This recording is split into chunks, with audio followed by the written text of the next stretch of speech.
Yes, indeed, folks, you're tuning to Blue Please here on WoW Radio with myself, Total Biscuit. Okay, so BlizzCon yielded a number of interesting things, including, of course, the announcement of the stupid new races.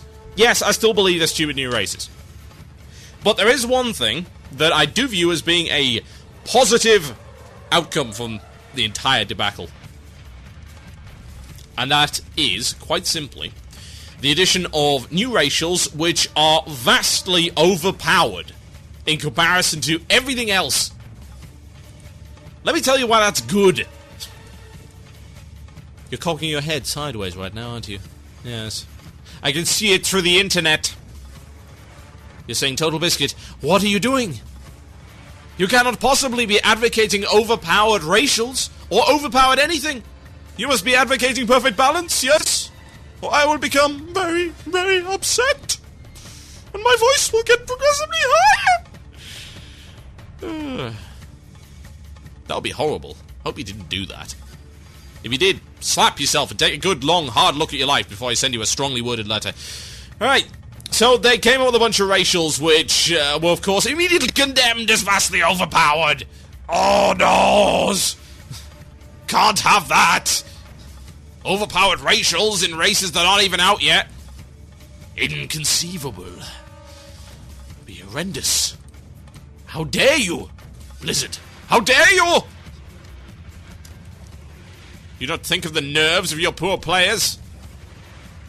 Evidently not. Right, so here's the racials. Here's a bit of a rundown. Goblins and Worgen. Goblins! Racial gold best deals anywhere. Also always receives the best possible gold discount regardless of action. That's awesome. Pack Hobgoblin. Calls your personal servant, allowing you bank access for 1 minute with a 30-minute cooldown. Awesome. That's really handy. Better living through chemistry. Increased alchemy skill by 15. Meh. Okay, yeah, we've seen that before. It's not really exciting. Rocket Barrage. Launches your belt rockets at an enemy, scaling fire damage with a 2-minute cooldown. Ooh, very tasty. Rocket Jump. Activates your rocket belt to jump forward. 2-minute cooldown. So basically a charge with a 2-minute cooldown. Time is money. Cash. What the hell is that? Cash in on a 1% increase to attack and casting speed. So 1% haste as well. Right, that's really nice. Let's have a look at the Worgen stuff. Viciousness, 1% damage. Cool. Worgen Mages. Hell yeah. Dark Flight, plus 70% run speed for 10 seconds. So in other words, a sprint. Worgen Rogue, I assume, gets a double sprint. Aberration, length of curses and disease reduced by 15%. PvP talent. Flare, skinning skill increased. Right, in other words, the same as the Goblin one. The alchemy and stuff. Now, of course, the first one's like, oh, they sound vastly overpowered. Oh my god, oh my god, oh my god. Oh. You guys have been whining for years for good racials. Now they finally give you good racials, and they go, oh no, you can't do that, it's too overpowered.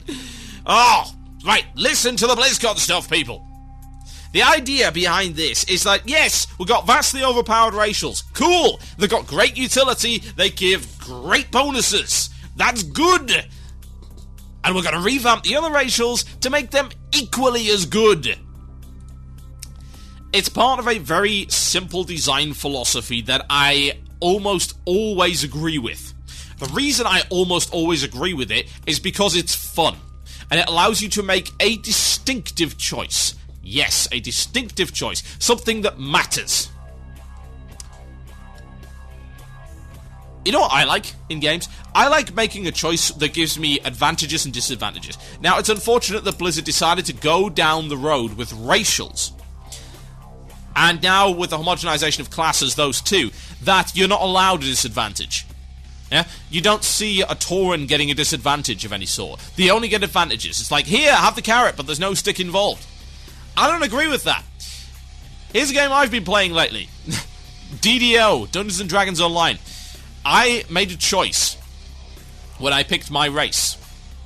And I made a choice when I picked my class. And I made a choice when I picked my stats. And I have advantages and disadvantages.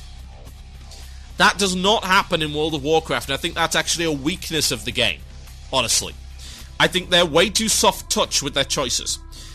Now, if they're not going to make you accept negative choices, then the least they could do is make sure that the positive choices are sufficiently distinguished as to make it a real choice, and not something that you just say, oh right, well I'd pick the one that looks the prettiest. We've had whines and complaints for a long time about stuff like diplomacy, because diplomacy is a generally good racial. We've got stuff like Will of the Forsaken. Years of whining about that.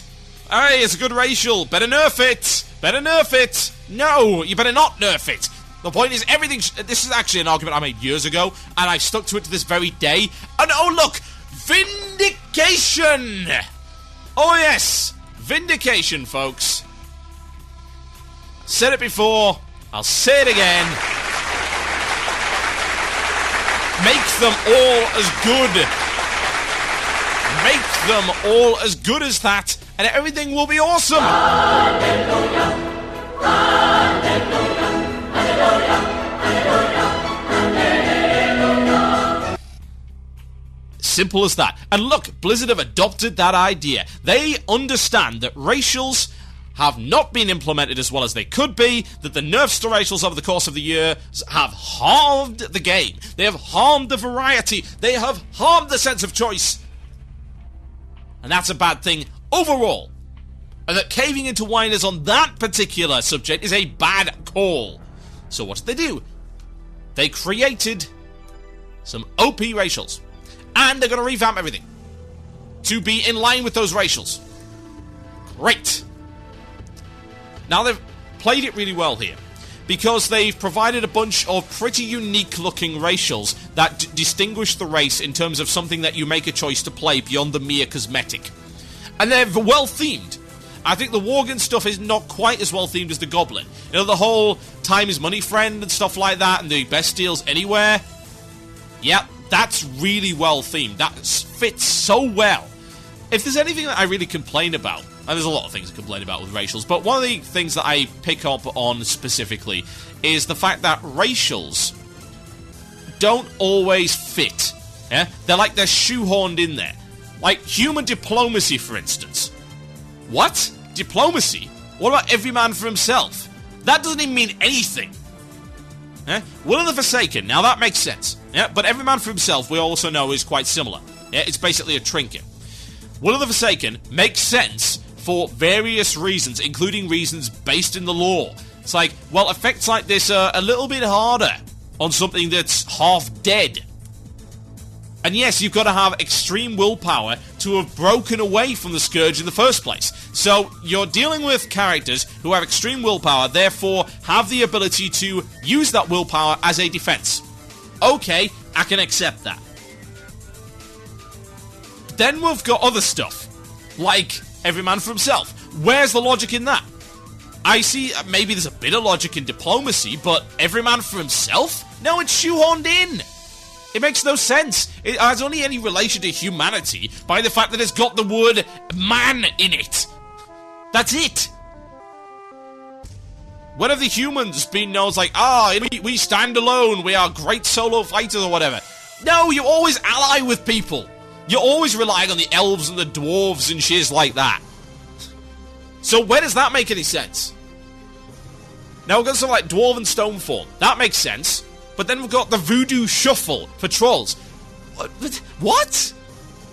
Okay, it's got a nice little bit of flavor text. Trolls be flipping out, man. But that's not the point, because it doesn't make any sense. It's just a shoehorned in racial. That's bad.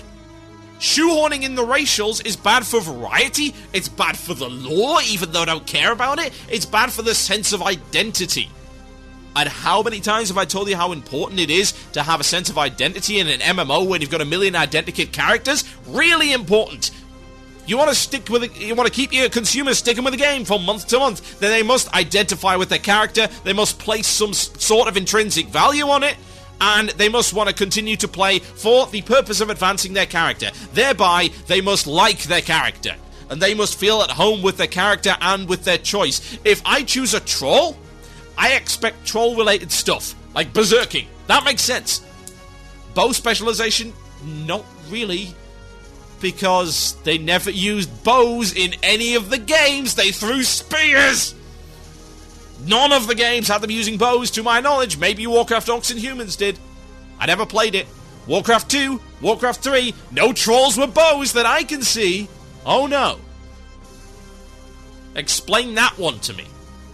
I don't know where that came from. It was like thrown weapon specialization originally, which made sense, but then they realized, oh yeah, we don't have any good thrown weapons in whatsoever, and it's impossible to DPS with thrown weapons anyway. You might as well be using a wand. It's unfortunate that they had to homogenize that. They just didn't think it through, obviously. Oh well. So, the conclusion is quite simply this. You need to stop whining about racials. Anyone that whines about racials, stop whining about racials. And the reason I want you to stop whining about racials is because, again, it's for your own good. If you want an interesting game, if you want something that is vibrant and has a lot of cool choices in it and has a lot of variety between the classes and stuff like that, then stop whining for nerfs on racials. It might seem like a little thing, but it's not. It's a part of what makes races unique. Indeed, it is the part of what makes races unique, apart from their looks. You don't have Tauren-specific equipment. It just doesn't happen. You don't have any nonsense like that. So, why pretend? Why pretend that there's this massive amount of variety between everything? It's not there, but it needs to be. It must be. Because it's beneficial to everyone. It's beneficial to the game. It has to be there. Now, what you might have to accept on that is that because there is such a variety of racials coming in, that some of them might be a little bit better than others. And it's not possible to totally balance every one of them. Now, that might make you feel upset, perhaps. Maybe as a PvP DPSer, or let's just go with PvE to start with, then we can go to PvP. As a PvE DPSer, you might get upset that this other guy has a certain ability which works well.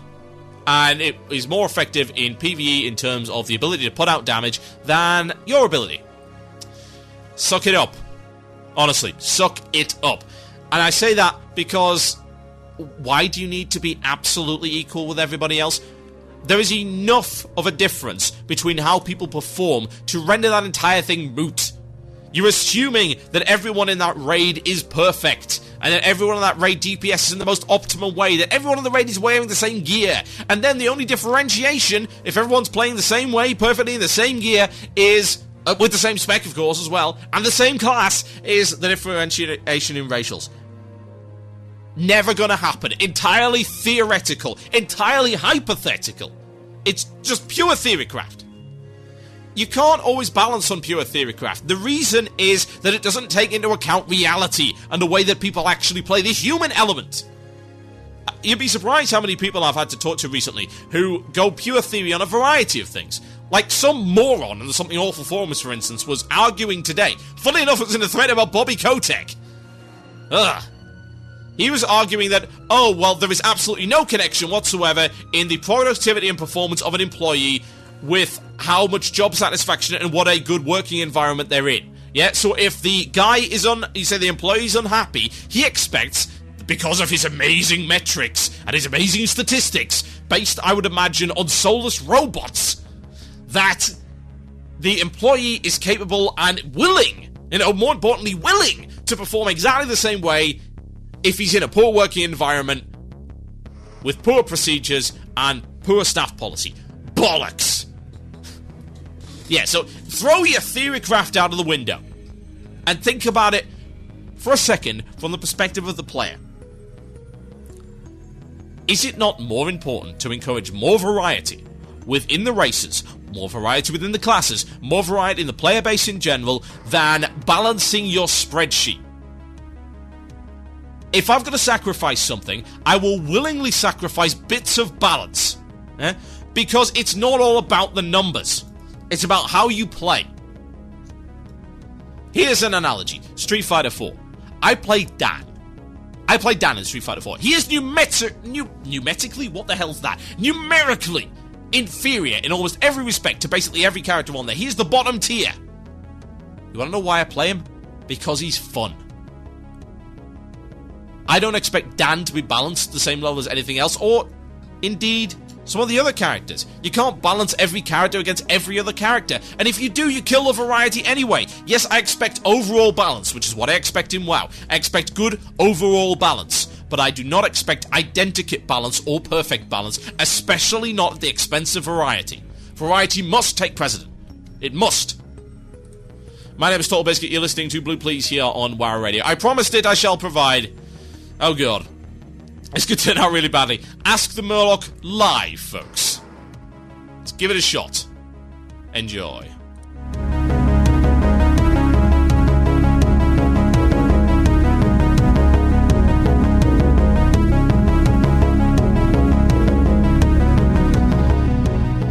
Ask the Murloc.